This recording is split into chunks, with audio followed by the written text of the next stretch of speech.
नमस्कार सर। सत्साई सत्साई। क्या नाम है जी आपका? मेरा नाम धर्मवीर दास है जी। क्या काम करते हैं आप? जी मैं जेल वार्डर हूँ, जेल डिपार्टमेंट में नौकरी करता हूँ। कहाँ के रहने वाले? मेरा गांव कंडेला, जिला जींद, हरियाणा का निवासी हूँ जी मैं। संत रामपाल जी महाराज की शरण में कैसे आए? ये बहुत लंबा प्रकरण है, इसको मैं थोड़ा विस्तार से बताऊंगा आपको सामने। मैं जिस टाइम ये करौथा कांड हुआ उस टाइम रोहतक जेल पर वार्डर के पद पर था और बहुत तरह बात सुनी। एक भाई ऐसे हुआ करौथा कांड, ऐसे सुनते थे अखबारों में हर रोज, तो बड़ा दुख हुआ ये बातें सुनकर। भाई ये संत सभी ऐसे करते हैं। तो फिर कुछ दिन के बाद पता चला भाई संत रामपाल जी महाराज रोहतक जेल में आएंगे। तो हमारी वहाँ पर ड्यूटी थी, हमने देखा, सोचा भाई यहीं बात करेंगे, आके पूछेंगे उनसे क्या ये वास्तविक सच्चाई है। उसके बाद मेरे कुछ दोस्त थे मेरे गांव में जिन्होंने सतगुरु रामपाल जी महाराज जी से उपदेश लिया हुआ था। तो मैंने उनके पास जाकर कहा भाई तुम्हारे गुरुजी तो ये देखो अखबारों में ऐसे आते हैं, इनके बारे में बहुत बकवास ऐसे करते हैं। वो न बोले नहीं भाई हमारे गुरुजी ऐसे नहीं करते। लेकिन मेरे विश्वास नहीं हुआ इस बात का। तो एक मेरा दोस्त जो गांव में केबल का वैसे स्कूल का प्राइवेट स्कूल है, गांव में केबल चलाता है, वो मैं उसके बाहर खड़ा होया, उससे मैंने बहुत गलत बातें की उसको। अगर भाई तुम्हारे गुरुजी ऐसे करते, मैं तुम्हारे आता नहीं। उन्होंने बोला भाई एक बात बता, मेरी माँ पागल, एक्चुअली उसकी माँ पागल थी, अपने कपड़े उतार कर फेंक देती थी। उसका पिताजी इतना शराबी था कि सारा गांव के बच्चे उसके पीछे लगे रहते थे। उन्होंने बोला भाई जब मेरे घर में मेरी माँ पागल से ठीक होगी, मेरा पिताजी शराब पीता था, आज एक नंबर का इंसान हो गया, मैं उस सुख को कैसे भूल जाऊँ? मैं कैसे ये कह दूँ भाई संत रामपाल जी महाराज मेरे गुरु जी के पास मतलब ये ज्ञान नहीं है, उनसे ये फायदा नहीं होता, मैं मेरा जो फायदा हुआ है उसको कैसे अनदेखा कर दूँ? इस बात का मेरा कोई असर नहीं हुआ। मैं उसको कह के, उन्होंने बोला अरे चाह तो पीता जाए, मैं बोला नहीं भाई मैं चाह नहीं पीऊँगा, मैं चला गया। तो फिर उसने मेरे पास फ़ोन कराया भाई हमारे गुरुजी आपके पास जेल में आ रहे हैं, आप उनको शिष्टाचार से बातें करना, आप कदे आप पाप के भागी हो जाओ।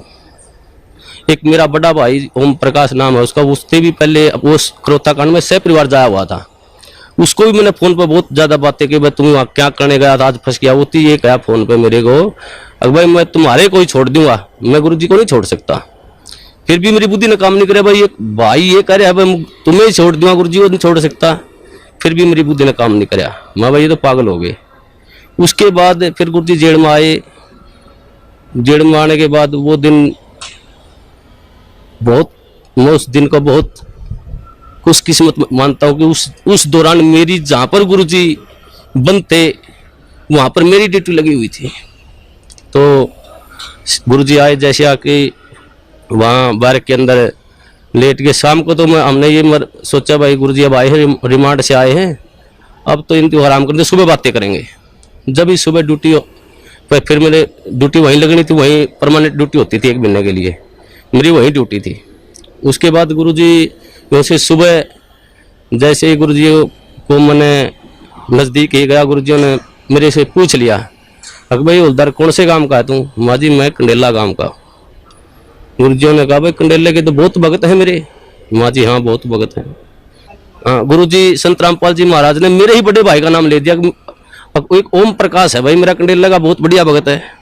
देखो कितनी अखबार में कितने सुनने के कारण मैं अपने भाई को मना कर दिया कि मैं नहीं जानता। इतना बुरा प्रचार सुनने के बाद मैंने अपने भाई को भी खुद मारा, माँ जा भाई मैंने ये कह दिया जी मैं नहीं जानता उसको।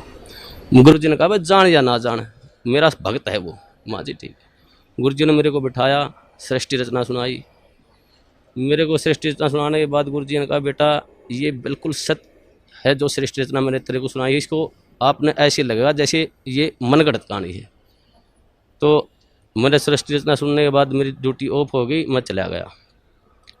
उसके बाद मैं संपर्क में, जैसे ही ड्यूटी होती हमारे गुरुजी में संपर्क में चला जाता, मैं वहाँ बैरक पे चला जाता और पूछता रहता। एक दिन मैंने वैसे पूछा गुरुजी आपके जो भगत हैं ये आपको परमात्मा मानते हैं?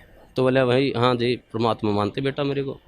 माँ जी नहीं मानते परमात्मा, क्योंकि मेरे अंदर तो अड़ंगा भरा हुआ था, मैं 2 कौड़ी का इंसान। तो उन्होंने बोले क्या बात है बेटा? माँ जी जब आप भगवान मान लिए तो फिर उल्टा कदम क्यों रखना? वो फिर डर क्यों रहे हैं, हम तो सामने आना चाहिए। हमारे गुरु जी ने कहा बेटा कोई बात नहीं, अब थोड़े डर रहे हैं वो सामने भी आएंगे। तो ऐसे हर रोज़ मैं गुरुजियों से पूछता जी ये जो आप मार्ग बता रही, ये रोड़ा क्यों हुआ, क्या कारण था इसका। तो गुरुजियों ने बताया बेटा ये सत्तर प्रकाश पुस्तक पर रोड़ा था सारा, मैं प्रोजेक्टर पे दिखाता था इसको, और ये जितने भी आर्य समाजी हैं, ये आचार्य बैठे हैं, ये इसको बेच कर रोजी रोटी बना रहे हैं। इसमें वास्तविकता कुछ लिखी हुई है और हमारे समाज को बता रहे हैं कुछ अलग। तो उस बात पे ये रोड़ा था सारा। तो मैं एक इस परोपकार का ये काम कर रहा हूँ, ये भक्ति विधि सही बता रहा हूँ। मैं कहने लगा जी इस पृथ्वी पर ऐसा इंसान कोई नहीं जो परोपकार के लिए निस्वार्थ भाव से कार्य करता हो। तो गुरुजी ने कहा बेटा ये दास है। तो उस टाइम मेरे वैसे तो मन में अड़ंगा भरा था, मेरे गुरुजी ने कही, मेरे उस बात का विश्वास माँ जी मेरे ये बात जचती नहीं। तूने बोला बेटा जचो या ना जचो, मैं तेरे को जो बता रहा हूँ ये सत्य है। तो उस प्रभाव से मैं गांव में जो मेरा दोस्त केबल चलाता था उससे कहने लगा मैं तू कैसेट चढ़ा कर गुरुजियों ज्ञानी में ज्ञान, तो तत्व ज्ञान संदेश की कैसेट थी, उसमें जैसे मैं हर रोज़ घर जाता रहा तो वो कैसेट चलवा देता। एक दिन मैं कैसेट सुन रहा था, रात के 9:30-10 बजे का टाइम था। तो एक कैसेट इतनी मार्मिक कैसेट थी, उसमें मैं क्या बताऊँ, मेरे गुरुजियों के लिए मेरा हृदय फाट गया था। वो परमात्मा सतगुरुदेव उन्होंने कहा कि इस दास की जीभ कट जाए अगर झूठ बोलता हो तो मैं इस परोपकार समाज के लिए ज्ञान छुड़ा रहा हूँ। तो गुरुजियों ने वो ज्ञान सुना, मेरे भीतर में लगी वह बात, भाई ये संत ये कह रहे हैं कि दास की जीभ कट जाए, अब मैं कोई स्वार्थ नहीं मेरा। तो मेरे वह बात भीतर में लगी। उस दौरान फिर मैंने वो बात गुरुजियों से कही, माँ गुरुजी ऐसे ऐसे कैसेट सुनी आपकी, बहुत निर्मल ज्ञान है। फिर मेरा जो भीतर अड़ंगा भरा हुआ था वो बार बार फिर वो वापिस हटा देता था उस ज्ञान को। एक दिन रात को 2 बजे मेरी ड्यूटी थी, मैं गुरुजियों के पास गया तो गुरुजियों ने फिर बिठा के मेरे को कहा बेटा ऐसी भक्ति करनी चाहिए परमात्मा की। तो गुरुजियों ने जो सुनाया सारी भक्ति बताने के बाद कहा बेटा आज तेरे कुछ समझ में बात। मेरे मुंह से ऑटोमेटिक, वैसे मैं कहना भी नहीं चाह रहा था मेरे से, यार जी आप बिल्कुल सत्य है, आपका ज्ञान बिल्कुल सत्य है, मैं ही ऐसा पापी हूँ जो मेरे अंदर नहीं समा रहा ये ज्ञान। तो हमारे गुरुजी ने कहा बेटा अब समाएगा ये ज्ञान तेरे अंदर, अब समाएगा। उस दिन से मेरे अंदर वो ज्ञान बिल्कुल भीतर समाने, जो गुरुजी कहते सारा समाने लग गया। एक दिन जैसे ही गुरुजी ऐसे घूम रहे थे, मैं भी वहाँ पर बैठा, जब लोग मैंने उपदेश नहीं दिया था, मैं वैसे ज्ञान सुनता था मैं। तो एक भक्त ने एक जैसे मुलाजिम आया, वो मेरे साथ का साथ थी, उसने आते ही गुरुजी से कहा, हंसते हुए कहा अगर जी आपको तो मिट्टी में मिला दिया। हमारे गुरुजी ने कहा हाँ बेटा मिट्टी में मिला दिया भाई। लेकिन ऐसा उदाहरण दिया हमारे गुरुजियों ने एकदम से सटीक, भाई जमींदार 40 किलो अन्न मिट्टी में मिलाता है, 70 मन उठा के ले जाता है वहाँ से।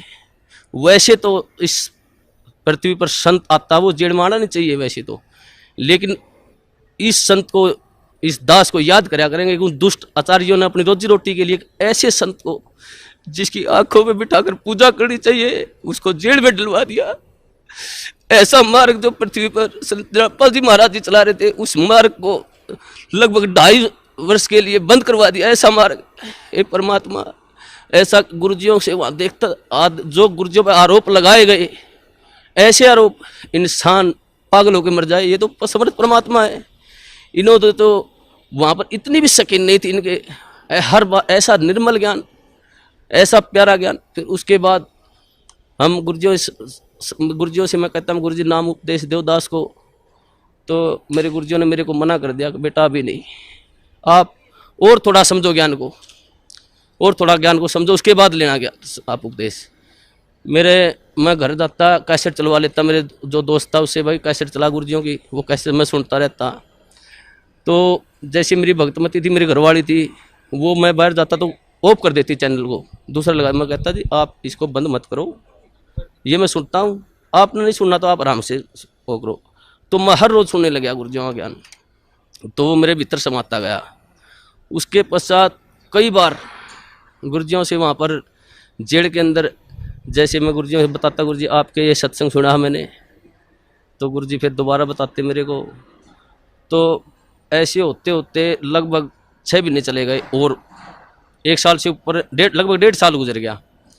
फिर मैंने मेरी ड्यूटी प्रशासन ने मेरे को क्या कराया कि ये तो संत रामपाल जी को मिलने जाता है, इसकी ड्यूटी बाहर लगा दो जेल से। मेरी ड्यूटी बाहर लगा दी गई। बाहर लगाने के बाद अंदर मेरे को जाने नहीं दें, ज्ञान और नाम उपदेश मेरे को मिला नहीं। एक दिन वैसे गुरुजी, सोमवार का दिन था, 24 अगस्त को 2 बजे गुरुजी मुलाकात पर आए हुए थे। उन्होंने आने के बाद मैं जैसे ही मौका लगा कर डोडी में चला गया और मैंने ऐसे गुरुजियों की तरफ ऐसे आदर भाव से प्रणाम किया। गुरुजी ने इशारा कर दिया मेरी तरफ, बेटा इधर आ जाए। मैं चला गया। जाते ही परमात्मा ने, सतगुरुदेव रामपाल जी महाराज ने मेरे को नाम उपदेश दिया और कहा बेटा बाहर जल और मिश्री ले लेना, भक्तों को कह देना। वो दिन है, मेरे को उस दिन से ऐसे नाम उपदेश मिला। तो हमारे नाम उपदेश लेने के पश्चात जो प्रशासन था, जेल प्रशासन, सभी मुलाजिम, सुप्रिटेंडेंट, सभी हमारे खिलाफ 2-4 और दोस्त थे मेरे साथ, कई और दोस्त थे जिन्होंने साथ में नाम लिया था। तो प्रशासन खिलाफ हो गया। उन्होंने एक दिन हमारे को बुलाया और कहा भाई आप वर्दी में लेटते हो, यहाँ उस रामपाल के चरणों में पढ़ते हो आप, यहाँ पर सारा प्रशासन ये महसूस करते हैं, बेइज्जती महसूस करते हैं। हमने कहा जी परमात्मा की बातें हैं, हम तो कौन कहने वाले हैं। परमात्मा ने की दास है, सतगुरुदेव रामपाल जी महाराज की दास है। मैंने जेल सुप्रिटेंडेंट को कहा जी आप जिस वक्त ड्यूटी पर आते हो आप परमात्मा को मानते हो? तो वो कहने लगे जी मैं मानता हूँ। उस सुप्रिटेंडेंट को मैंने कहा कि जी आप जब घर से आ रहे हो तो रास्ता मंदिर पड़ता हो तो आप वहाँ झुको नहीं गए, उसके प्रणाम नहीं करोगे? जी बोले भाई मैं करके आऊँगा प्रणाम। तो मैंने कहा जी हमारे तो परमात्मा सतगुरु रामपाल जी महाराज है, मंदिर भी हमारे, तो ये सब कुछ ही है जी, हम नहीं रुक सकते जी, हम प्रणाम करेंगे ही करेंगे। आप हमारे को सस्पेंड करो, डिसमिस करो, कुछ भी करो। तो उन्होंने बोले भाई ठीक है, तुम नहीं मानते तो करते रहो। तो ऐसे ही सारा प्रशासन का ये सिस्टम चलता रहा जी। उसके पश्चात जिस टाइम ये क्रोथा कांड हुआ, उसके पश्चात जब ये क्रोथा कांड हुआ था, हमारे पास डीसी ऑफिस से और एसपी ऑफिस से 2-4 मुलाजिम आते थे जेल पर, वहाँ पर पुलिस के। तो हम उनसे पूछते थे भाई वहाँ पर क्रोथा कांड ऐसे हुआ, आप वहाँ थे, मौजूद थे वहाँ पर? वो कहते थे भाई हम वहाँ पर मौजूद थे, ये बातें सारी सच्चाई हैं। तो ऐसे वो हमारे को बता करते कि दोस्तों साथ में उठते बैठते खाते पीते थे वहाँ पर। फिर जब हमें ज्ञान हुआ, गुरुजियों ने बताया भाई ये सौदा अलग था, सत्यार प्रकाश का रोड़ा था, सच्चाई ये है। तो फिर हम उसे बहस करने लगे, भाई तुम वहाँ बताओ वहाँ पर ऐसे हुआ था और ये गुरुजी बता रहे हैं ऐसे, सच्चाई है ये। तो एक दिन मैं उनसे ऐसे बहस कर रहा था, भाई तुम झूठ बोलते हो। फिर एक मुलाजिम ने मेरे को बताया, बोला भाई सत्य है, हम उस टाइम झूठ बोलिया कर दे, ये सच्चाई नहीं, सच्चाई जो तू बता रहा है ये है सत्य। जब मन में आए परमात्मा ए सतगुरुदेव ऐसे जुल्म ढाए उन दुष्टों ने, फिर भी ये समाज फिर भी देखो कितनी झूठ, एक दोहरा रोटी खाने वाला आदमी झूठ बोल रहा है, झूठ बोलिया कर दे एक भ्रमत करने के लिए। तो उस दिन से फिर वहाँ से फिर पक्की दिल में जज की भाई ये सारा जो समाज है झूठ है, गुरुजी जो कह रहे हैं वो बिल्कुल सत्य है।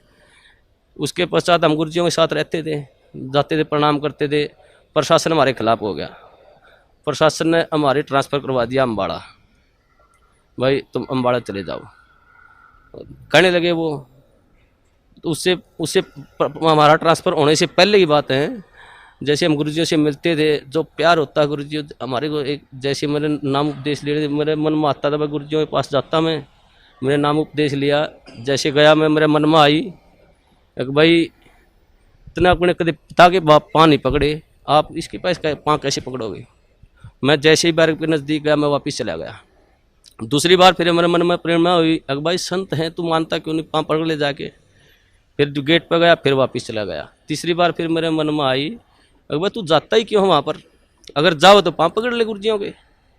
तो मैं जैसे ही गेट में बढ़िया, गुरुजी खड़े थे वहाँ सामने, इंतजार कर रहे थे, वो तो जाने जाने परमात्मा। उन्होंने जैसे ही मैंने गुरुजियों के चरण का हाथ लगाया, उन्होंने मेरे को छाती का लगा लिया ऐसे।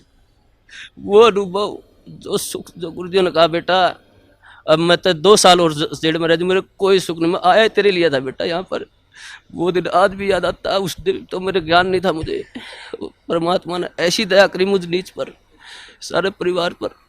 मेरे को, मेरी शादी को भी कई वर्ष हो गए थे, कोई औलाद नहीं थी मेरे। तो गुरुजियों ने, मैंने प्रार्थना की, गुरुजी ऐसे ऐसे हमारे संतान ने, गुरुजियों ने कहा बेटा तुम दोनों नाम ले लो जब तुम्हारे संतान होगी, और तुम्हारे भाग्य में संतान नहीं है, परमात्मा खुद अपने कोटे से संतान देंगे तेरे को। तो उस दिन फिर भगतमती, मेरी भगतमती को भी मैंने कहा भाई ये परमात्मा आए हुए हैं, पूर्ण संत हैं, ये ज्ञान सुनो आप। तो वो सीडी सुनने लगी, उनको भी ज्ञान हो गया। फिर उसके पश्चात उसने भी फिर जेल में बने गुरुजियों से प्रार्थना करी, गुरुजी भगतमती भी नाम लेना चाहती है, बोला बेटा बाहर सीडी पे दुआ देना, मेरा आदेश है। उसने भी फिर नाम उपदेश दे दिया गुरुजियों ने, गुरुजियों आदेश से बाहर। तो 1 साल के अंदर फिर हमारे परमात्मा ने अपनी कृपा से एक संतान, एक लड़का भी दिया। उस परमात्मा के क्या सुख गुना, इतने सुख दिए हैं मेरे को, इस परमात्मा की इतनी दया है। और सबसे बड़ा काम मुझे मतलब 2 कौड़ी का इंसान हूँ, मुझे भक्ति का क्या पता है। गुरुजी ने जो प्यार होता है, जो प्यार, वास्तविक प्यार गुरुजी ने दिया मेरे को, मुझे तो पता ही भी नहीं था प्यार क्या होता है। ये परमात्मा, ये जाने ये वो परमात्मा है, ये सारी सृष्टि के पालन करता है। ये पूर्ण संत कबीर परमेश्वर हैं, ये तो एक लीला करने हैं यहाँ पर। हम 2 कौड़ी के जीवों के लिए ये भटकते रहे, एक आत्मा के लिए ये परमात्मा लाखों रुपए बाहर देते हैं। और ये समाज इसको कहते हैं ये बुराई कर रहा है। ये पूर्ण परमात्मा पर, जो पूर्ण परमात्मा का संत होता है वो बुराई नहीं करता किसी की। ये तो अपने बच्चों के लिए शिक्षा दे रहे इस बात को, भाई तुम पहचानो ये ज्ञान ऐसा पवित्र ज्ञान है परमात्मा इस पृथ्वी पर, ये किसी संत में देख लो, किसी आधार ही नहीं ज्ञान का। और ये ऐसा ज्ञान दे रहे हैं, मोक्ष का मार्ग बता रहे हैं, ढोल पीट रहे हैं, हर इन्हीं को कहते निंदा करते हैं। हे परमात्मा, मैं तो इस सब समाज से यही कहूँगा कि इस संत को, ये पूर्ण परमात्मा, इनकी पलकों में बैठाकर पूजा करनी चाहिए इनकी। और सभी समाज से कहूँगा अपने और अपने परिवार को जितना भी जल्दी हो सके यहाँ पर सतगुरु बंदी छोड़ सतगुरु रामपाल जी महाराज की शरण में लाकर उनका कल्याण करवाएं, और सभी भाइयों को बताएं बस वास्तविक ज्ञान वहाँ पर है। मैं यही कहना चाहूँगा। सत साहिब। धन्यवाद, धन्यवाद बहुत।